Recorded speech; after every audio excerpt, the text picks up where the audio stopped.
ओम श्री सद्गुरवे नमः। जय गुरु। हमने संत मत के महान संत सद्गुरु महर्षि में ही परमहंस जी महाराज के विदेशी शिष्यों में से एक श्रीमती युकिको फ्यूजिता का नाम सुना है, जो जापान की निवासिनी थी। हम लोग कथा जानते हैं कि एक बार उन्होंने स्वप्न में एक महात्मा के दर्शन किए और स्वप्न टूटने के उपरांत वे उन्हें ढूंढने लगी। पूरे जापान में ढूंढा, कहीं नहीं मिलने पर किन्हीं ने बताया कि ऐसे साधु महात्मा तो अधिकतर भारतवर्ष में रहते हैं। अतः उनकी खोज में वे भारत आईं। भारत के विभिन्न भागों में उनकी तलाश की। नहीं मिलने पर निराश होकर वापस जापान लौट गईं, लेकिन उनके संस्कार उन्हें चैन नहीं लेने देते थे। उस बेचैनी में वे दोबारा भारतवर्ष आईं और पुनः उन्हें खोजना शुरू किया। अपनी खोज के क्रम में वे बिहार स्कूल ऑफ योगा मुंगेर आईं, जहाँ पर उन्होंने संन्यास दीक्षा भी ले ली और वहाँ रहने लगीं। लेकिन तब भी उनका मन आश्वस्त होता नहीं था कि जिन महात्मा को मैंने स्वप्न में देखा था वो मुझे नहीं मिले। वहीं किन्हीं साधु ने उन्हें बताया कि मुंगेर के पास ही भागलपुर नाम का एक नगर है, वहाँ पर एक बड़े अच्छे पहुँचे हुए महात्मा रहते हैं, आप जाकर देखें, संभवतः वे वो महात्मा हों जिन्हें आप ढूंढ रही हैं। और वे वहाँ से भागलपुर आईं। संयोगवश उस समय परमाराध्य सद्गुरु महर्षि में ही आश्रम में उपस्थित नहीं थे। बरामदे पर उनकी तस्वीर लगी, देखते ही उन्होंने कहा कि अरे यही तो वे महात्मा हैं जिन्हें मैंने अपने स्वप्न में देखा था। गुरु महाराज की बाईं ओर ललाट पर एक फूल टेटना जैसा बना हुआ है। कहते हैं गुरु महाराज ने अपने प्रवचन में कहा कि उसी से वो पहचानती थीं। उसी समय हरिद्वार में अखिल भारतीय संत मत का अधिवेशन हो रहा था। गुरु महाराज से मिलने वो वहाँ गईं। वहाँ उनके दर्शन मिले और उन्हें ऐसा लगा कि जैसे वो उन्हें पहले से ही पहचानती थीं। दीक्षा की प्रार्थना करने पर गुरु महाराज ने कहा कि दीक्षा यहाँ नहीं, भागलपुर कुप्पा घाट आश्रम में मिलेगी, आप वहाँ आइए। वे वहाँ गईं, उन्हें दीक्षा मिली। दीक्षा ग्रहण करने के बाद वे ध्यान में बैठीं और कई घंटों तक बैठी रह गईं। और कहते हैं कि उसके बाद उन्होंने अपने ध्यान में जो कुछ देखा, कागज़ पर चित्र बनाकर गुरु महाराज को उन्होंने बतलाया। जब परमाराध्य सद्गुरु महाराज की जन्मशती अभिनंदन ग्रंथ का प्रकाशन होने वाला था, तब उनके प्रमुख भक्तों में विद्वानों से अपने संस्मरण साझा करने के लिए कहा गया था। उन्हीं में से एक नाम श्रीमती युकिको फ्यूजिता जी का भी था। स्वास्थ्य अच्छा न रहने के कारण, अन्य कठिनाइयों के कारण वे पहले समय सीमा में उचित स्मृति पत्र नहीं भेज पाईं। बाद में उन्होंने पुनः एक पत्र श्री नागेश जी को भेजा और आज हम लोग उस पत्र में उन्होंने जो अपने और गुरु महाराज के संस्मरण साझा किए उसे सुनेंगे। यह पत्र या संस्मरण पत्र कहें, यह उस ग्रंथ में संकलित किया गया है, आप पढ़कर देख सकते हैं। महर्षि में ही जन्मशती अभिनंदन ग्रंथ में यह 311 और 312 पृष्ठ पर प्रकाशित हुआ है। तो आइए हम लोग श्रवण करते हैं श्रीमती युकिको फ्यूजिता जी के संस्मरण। आदरणीय भाई नागेश, मैंने आपके पत्र 22 दिसंबर 1983 की प्रशंसा की। स्मृतियाँ लिखने के लिए जो मुझे समय दिया गया वह बिल्कुल ही कम था। और वास्तव में ये पत्र वो खुद नहीं लिख रही हैं, उनके लिए उनके कहने पर उनकी एक परिचित मित्र ने लिखा, उनका नाम भी बतलाऊंगा मैंने आपके पत्र 22 दिसंबर 83 की प्रशंसा की। स्मृतियाँ लिखने के लिए जो मुझे समय दिया गया वह बिल्कुल ही कम था और मैं कुछ शारीरिक और अन्य कठिनाइयों के चलते लिख नहीं सकी। मैं बहुत प्रसन्न होऊंगी अगर आप उसके बदले इस पत्र को मेरी यादगारी में संक्षिप्त वर्णन के रूप में स्वीकार करें। सन 1968 ईस्वी में 1968 ईस्वी में मैंने गुरु महाराज के आज्ञानुसार कुप्पा घाट आश्रम में प्रवेश किया और प्रातःकालीन सत्संग में भाग लिया और इस अवसर पर प्रवचन खत्म होने के पश्चात उनका ध्यान, क्योंकि गुरु महाराज ने आज्ञानुसार क्यों लिखा है, क्योंकि गुरु महाराज ने उन्हें कहा था कि कुप्पा घाट आश्रम में ही आपको दीक्षा मिलेगी, वहीं पहुँचिए, और इसलिए वो कहते हैं कि उनकी आज्ञा के अनुसार मैंने कुप्पा घाट आश्रम में प्रवेश किया, प्रातःकालीन सत्संग में भाग लिया और इस अवसर पर प्रवचन खत्म होने के पश्चात उनका ध्यान नवागता के प्रति गया। नवागता मतलब नव आगता, जो नई आई हुई सदस्य थीं या महिला थीं, उनके प्रति गया और उन्होंने अपने एक निकटस्थ सहयोगी से अपने प्रवचन को आंग्ल भाषा में रूपांतर करने हेतु कहा। उन्होंने अपने एक सहयोगी से कहा गुरु महाराज ने कि मैंने अभी जो प्रवचन किया उसे आप अंग्रेजी भाषा में ट्रांसलेट अनुवाद करके इन्हें बताएं ताकि ये भी समझ सकें। प्रवचन का एक अंश ही इन्होंने दिया है, पूरा प्रवचन नहीं दिया है। प्रवचन निम्न प्रकार था। एक समय था कि एक मालिक के पास एक नौकर था। नौकर काफ़ी तीक्ष्ण बुद्धि का था। वह बिना समय नष्ट किए कठिन परिश्रम करता था और सारे कार्यों को कर सकता था। वह हमेशा काम करते रहता था और जब भी कोई काम करना होता तब वह तुरंत रवाना हो जाता था और कार्य को संपन्न कर शीघ्र वापस लौट आता था। इसीलिए मालिक उससे बहुत प्यार करता था। वह इतना अधिक कार्य दक्ष था, मतलब कार्य करने में कुशल था, कि कार्य को पूरा करके मालिक से पूछता कि अब मेरा आगे का क्या काम है, और मालिक तंग आकर थक जाता था।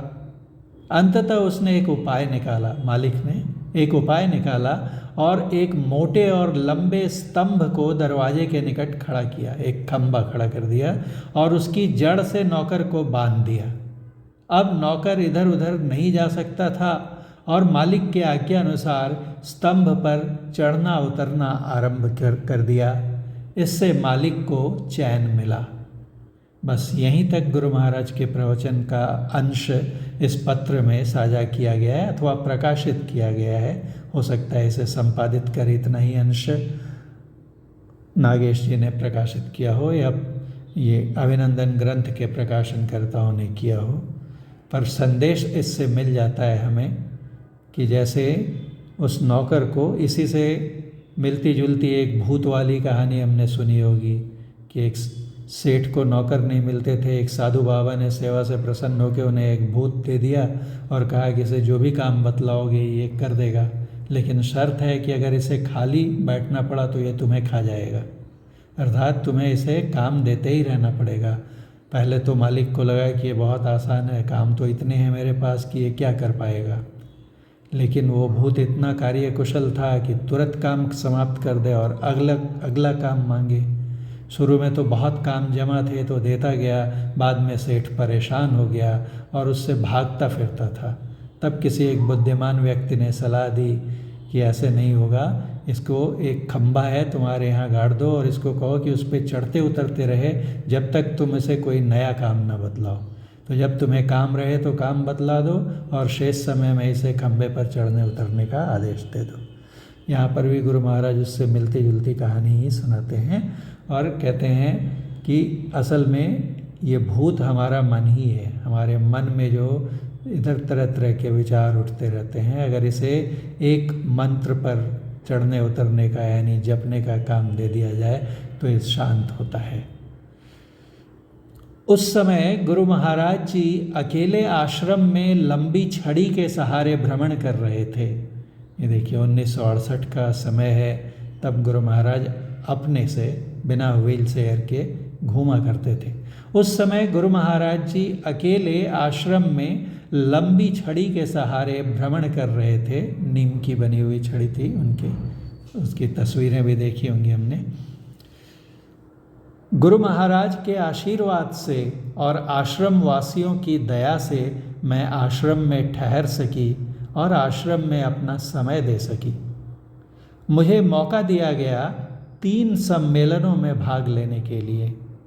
गुरु महाराज ने ये दोनों तस्वीरें जो आप देख रहे हैं अभी स्क्रीन पर, कहते हैं कि इन्हें भी युकिको फ्यूजिता जी ने ही अपने लिए बनवाया था, अपने साथ ले जाने के लिए, ताकि वो जब यहाँ से अपने देश चली जाएं तो इन तस्वीरों को संजो कर रख सकें, मानस ध्यान में सहायता मिले। गुरु महाराज जी के अमूल्य आशीष ने मुझे बहुत प्रकार के नादों को सुनने योग्य बनाया। देखिए कितनी बड़ी बात कहती हैं, नादों को सुनने की योग्यता आ गई थी उनमें, अर्थात ज्योति ध्यान दृष्टि योग कौन कहे, नादानुसंधान की भी सफलता उन्हें मिलने लगी थी। हिमालय पर्वत में मैंने बहुत से सुंदर नादों को अपने अंदर सुना, एक यात्री के रूप में भ्रमण करते हुए। एक बार चिंतन के दौरान मैंने एक जगह पर एक अद्भुत नाद को सुना और मैं बहुत घंटों तक चमत्कृत प्रभावित उसमें डूबी रही। मैं जब तक इस चमत्कृत क्षण से बाहर नहीं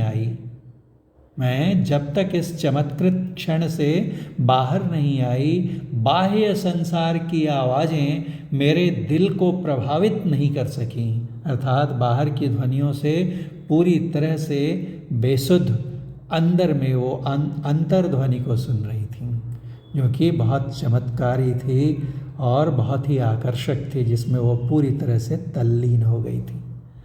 मैंने गुरु महाराज से जब यह शिकायत की कि इस प्रकार के अद्भुत अनुभव को दोबारा कभी नहीं प्राप्त किया, तो उस पर गुरु महाराज ने मुझसे कहा, लोभी मत बनो।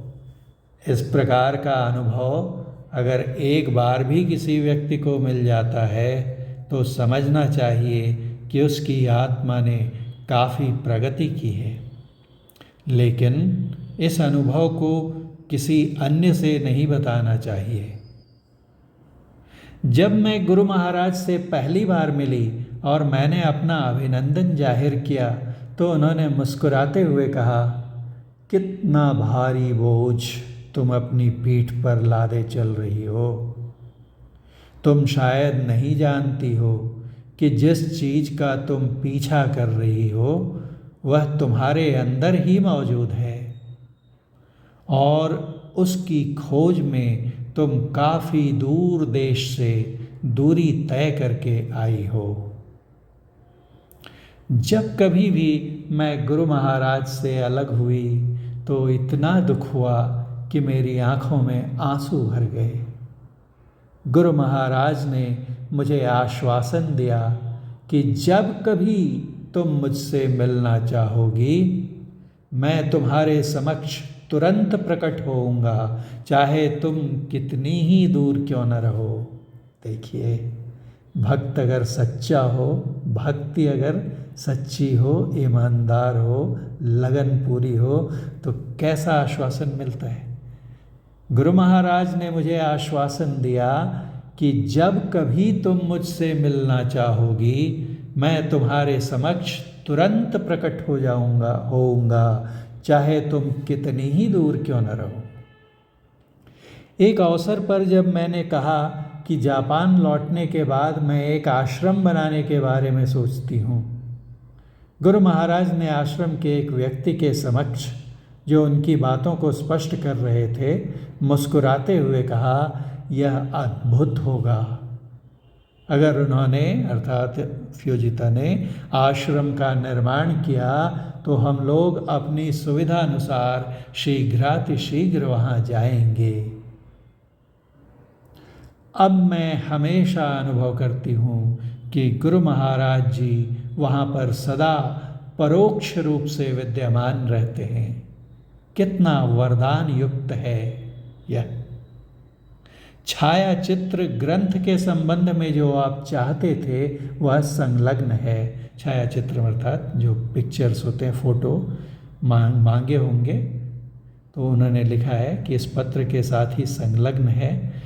पता नहीं कौन से चित्र भेजे थे उन्होंने, उसमें से जो उपयोगी हो उसे ले लें। अभिनंदन ग्रंथ का इंतजार करते हुए आश्रम वासियों को मेरा सम्मान सूचित करें। भवनिष्ठा, जय गुरु। हस्ताक्षर युकिको फ्यूजिता, टोक्यो, जापान। और उनके लिए यह पत्र जिन्होंने लिखा, उन्होंने लिखा है कि मैंने यह पत्र श्रीमती फ्यूजिता के लिए लिखा। एम इक्यूची जी ने युकिको फ्यूजिता जी के लिए यह पत्र लिखकर आश्रम भिजवाया था, जिसे महर्षि में ही जन्मशती अभिनंदन ग्रंथ में प्रकाशित किया गया। बोलिए प्रेम से श्री सद्गुरु महाराज की जय।